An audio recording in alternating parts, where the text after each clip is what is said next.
All right, welcome back to Blue City Reviews.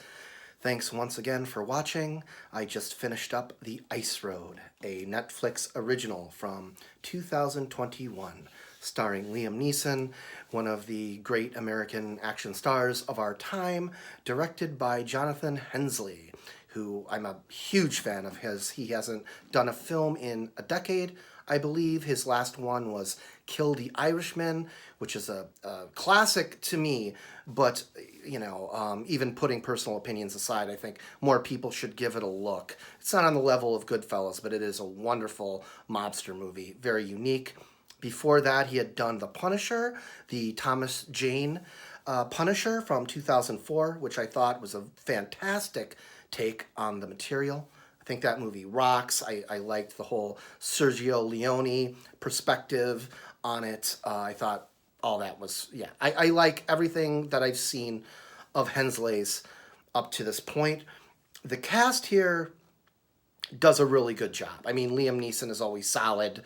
Nothing here that you haven't seen before, but what he does well. Lawrence Fishburne is in here for a bit. Always fun to watch. Got Matt McCoy, who I hadn't seen in a decade or two. I remember him from Hand That Rocks the Cradle, which was huge. People forget how fucking huge that movie was when it was first released. Holt McCallany, who I know from Creepshow 2. This hair's gonna get me paid and laid. But I suppose most people now would know him from David Fincher's Mindhunter, the Netflix series. Here's hoping for a season 3, but it's up in the air. Also, Amber Midthunder. I hadn't seen her in anything else before, but she plays a very resilient, spunky character here with a level of sensitivity that I thought was really interesting, especially for an actress her age. I thought this is a really impressive performance. I'm curious what she's going to do next and what she had done prior. If I'm taking a long time setting up my review of this movie, that's because there's not a whole lot to talk about. The plot revolves around a group of people who are trapped underground due to an accident.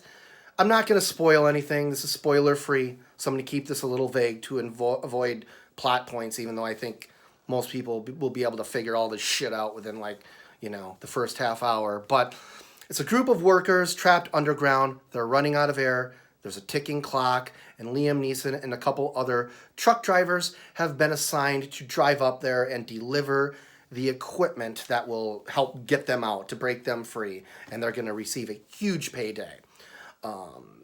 Problem is, they have to drive over what is called the Ice Road, and that's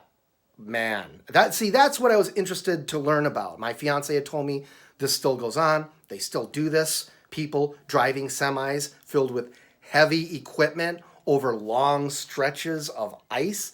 Are you fucking kidding me? I know some truck drivers, but nobody who does stuff like that. Man, that takes some guts, yo. So I thought I wanted to find out about their lives and the process. And, what little of that there is on screen is great. You get a little bit of that and it's fun, but maybe only a quarter of this film is spent on the Ice Road. It degenerates into a very typical, generic, predictable action flick, pretty damn fast. We're talking 30 minutes, 45 minutes, if I'm really being generous here. But right off the bat, there's a character you can tell, okay, this guy's crooked, there's a character you just know. I mean, it's not... All you have to do is know the rules of cinema to figure out this character. I'm not going to say who it is, but I think anybody's going to be able to figure it out really fast. And then what's even more frustrating is Liam Neeson is supposed to be this very, old, wise, tough guy, right, who knocks out his bosses for insulting his handicapped brother, and he can't figure out this character's crooked. They're just going to let this guy wander in here into their project where all of their asses are on the line. Come on. And then there are a bunch of really, really dumb decisions. I mean, it's an action movie. You could classify it as an action thriller, but there's not a whole lot that's thrilling about this. The decisions these people make are just goofy. For instance, there's a certain character who is run off the road The car rolls like 2 or 3 times. The rest of the characters look down and go, well, they're dead. Let's go on about our day and get this done. Like, dead? The car rolled like 2 or 3 times, yo. I know people, most of the people I know in life who are over the age of, 30 have been in or seen accidents like that. Go down and check on them. And of course, that character crawls out with a couple scratches, of course. There are also a tremendous amount of sloppy, claustrophobic fist fights, or I guess I would call them wrestling matches, in the front of that semi-cab, man. It goes on and on and on. And all you see are just a flurry of elbows and fists and snarling mouths and once in a while a face bashed against the dashboard. But you don't get any scope to it. It's just a cluster of grunts and twists and the sounds of fists hitting skin, and every once in a while a body will roll out of the car. And this goes on for like 5-10 minutes.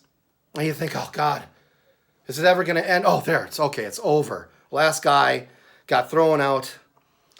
Okay, let's go about with the plot. What's going to happen to the workers, right? Nope. They got like 2 or 3 more of these fucking things lined up for you. Fist fights, wrestling matches in the front of this taxi cab. Just when you think it's over, they throw the lead bad guy out the door. That character crawls around the back of the semi. You're thinking, oh, Jesus, no. No, don't let it start again. Don't let it. He crawls over, jumps through the passenger side door, tackles Liam Neeson, and the whole thing starts again. I mean, it goes on and on and on. And even the fight scenes outside of the semi are the same thing. Like, I get it. It's slick terrain, right? You're slipping all over and sliding. You're not going to do kung fu matches. Whoa, but still, this is like watching high schoolers, on a wrestling mat. This is like not very interesting action sequences. I mean, for a film that 75% of it takes place in moving trucks, this was a tedious watch. And after that first fist fight, in the truck, and then I found out there was going to be another one, I took a 15-minute intermission. So, The Ice Road. Yeah, it sounds like I hated it. I didn't hate this movie. I was just really bored by it.